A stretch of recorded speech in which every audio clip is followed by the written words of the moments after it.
We got Charles Johnson versus Bruno Silva. Bro. It was a split decision, obviously. Oh, man. Paramount be killing me. Paramount is What's going on in here, dude? Can you get us some close-ups of that guy's haircut? You know, why Johnson won. You know, he kept the fight kind of disciplined. You know, he picked spots over the 3 rounds. I think we talked about that yesterday when we were watching the fights. We were kind of rewatching it. And his output is just consistent. He edged out Silva's, you know, wilder approach. Did you guys see anything special from this fight? I know it's flyweight, but what did you think from this? I'll start with you, Khalil. Actually, surprisingly, I thought that the rounds went to Silva. So I heard that one of the judges scored it 30-27 Johnson. I didn't see that. Although I love Charles Johnson. Like, I've known him for a really long time. He's a good dude, but I'll just see it how I see it. And I thought that Silva actually controlled more of the fight. I thought that he had more of the edge. But split decision, so it always goes up in the air. Did he get a did he get a point taken from him? Actually, I don't remember if he got a point taken or not. I know there was there was a headbutt, and then there was also something else that happened. I don't know if it was a groin shot. It might have been a groin shot, if anything, because I think I do remember a groin shot in this fight. But I thought Silva was actually a little bit more dominant. But Charles, I think maybe because that fight with Perez, that was his last fight, which was a brutal fight, right? Perez came out and really put the gas on him. So it looks to me that Charles came out a little bit more hesitant in this fight, like maybe just expecting something big to come.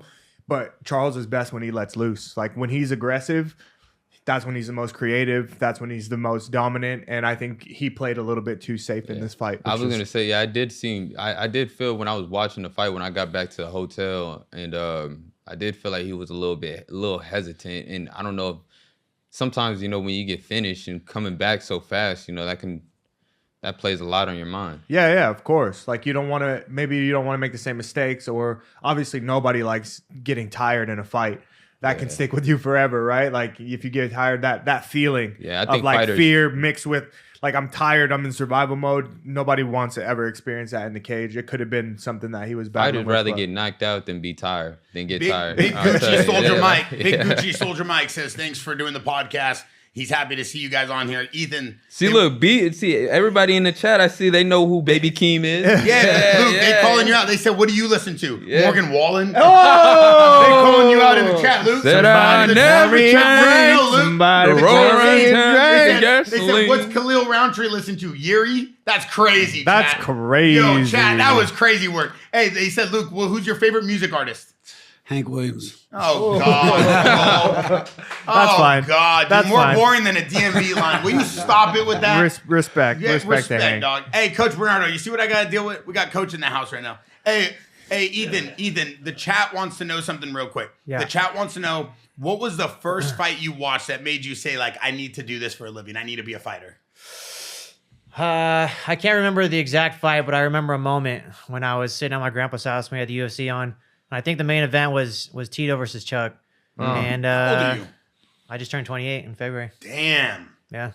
So anyway, I just remember watching these guys scrap it out, and I just, in my head or even out loud, I said, this is what I'm going to do. You know, one of these days I'm going to be on that UFC stage, and I'm going to be doing this at the highest level. And here we are. Lo and behold, we're here now doing it. Hell yeah. Well, speaking on age, because you making me feel old saying TJ was coaching dad. How old was your dad, and how old was when he had you? Like, how old was he when he had me? Yeah. He was 21.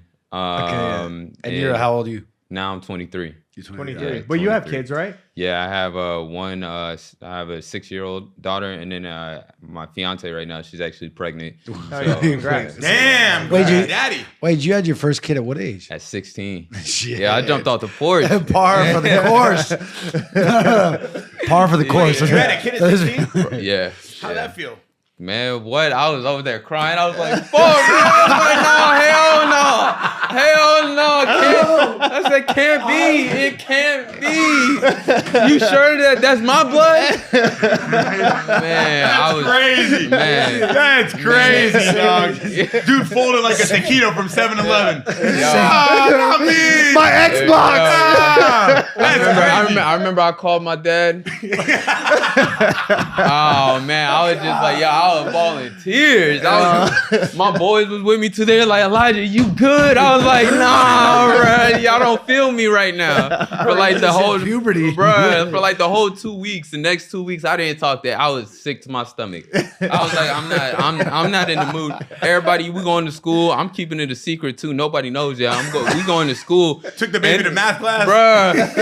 Everybody, they're like, yo, why is Elijah so quiet? I'm like, man, don't even worry about it. Like, I'm cool. But deep down, I was like, yo, what the hell am I about to get ready to do? Wow. I asked that question thinking your dad had you at like 16, but no, you got your own at 16. But funny enough, my dad, shit. so he's 45 right now, and he just recently had my little brother, who's 3 years old. Wow. And when he told me that I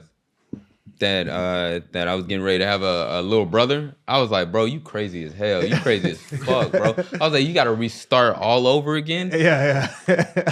I said, shit, man. All right, well, ball out then. That's So my and daughter, your kids are gonna grow up at the same age. So my daughter, that's her.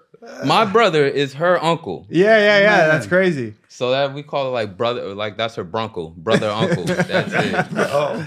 Crazy life, man. That's cool though. At least you have longer life with the kids when you have them young.